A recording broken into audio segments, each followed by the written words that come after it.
This session is on state and federal real estate laws. Let's start with the federal laws and the Civil Rights Act of 1866. This act was created to abolish discrimination because of race, and it's still in full force. In 1968, we had another Civil Rights Act, and contained in that was the Fair Housing Act. The Fair Housing Act has to do with professionals in the residential real estate industry, and it expanded discrimination to be race, color, religion, sex, and national origin. And what it basically says is that in the housing industry, if you're a professional, you cannot discriminate for any of these reasons. Real estate licensees are considered to be professionals in the real estate industry. Now, there are some exclusions. If you are a for rent by owner and you're renting up to 3 units, you only own up to 3 units, you're excluded from this. But once you own the 4th unit, you now fall under this statute. Also, if you sell less than 1 home in a 2-year period, you're also exempt. The Fair Housing Act of 1968 had some exclusions. The Fair Housing Act of 1968 was amended in 1988 to include handicapped individuals and familial status. Familial status is simply families that have children. The exclusion to the familial status part was senior facilities. Remember that the seniors' facilities might be a place where all the residents are at least the age of 62 or older, or a development where 80% of the homes occupied are somebody that are at least the age of 55 or older. These are areas that have to be registered, however, with the state to be a seniors' facility. As far as discrimination is concerned, we also have to be concerned about steering and blockbusting. Steering is where we're directing a person to or from an area because of one of these discriminatory reasons. Blockbusting is where we are inducing a person to sell because of discrimination.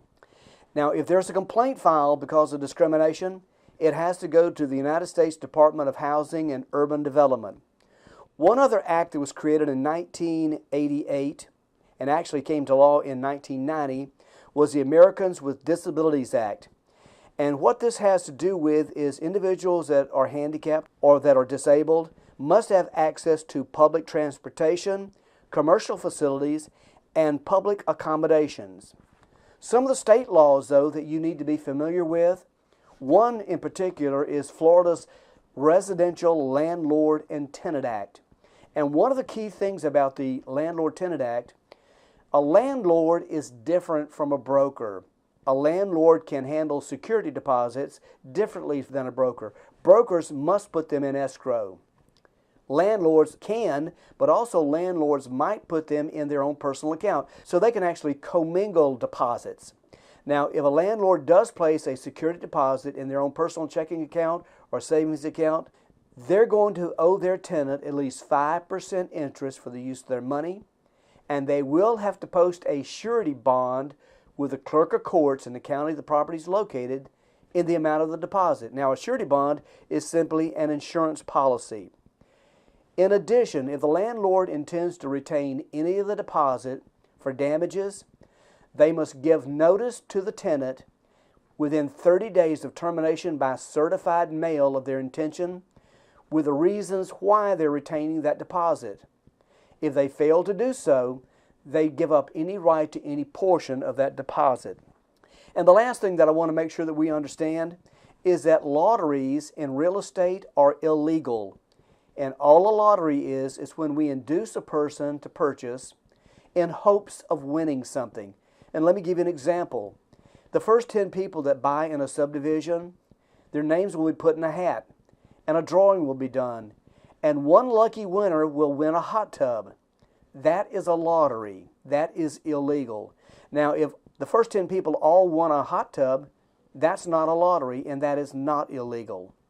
And that's all I have for the state and federal real estate laws. And let me make a comment about the text that we've been doing and the course that you've done.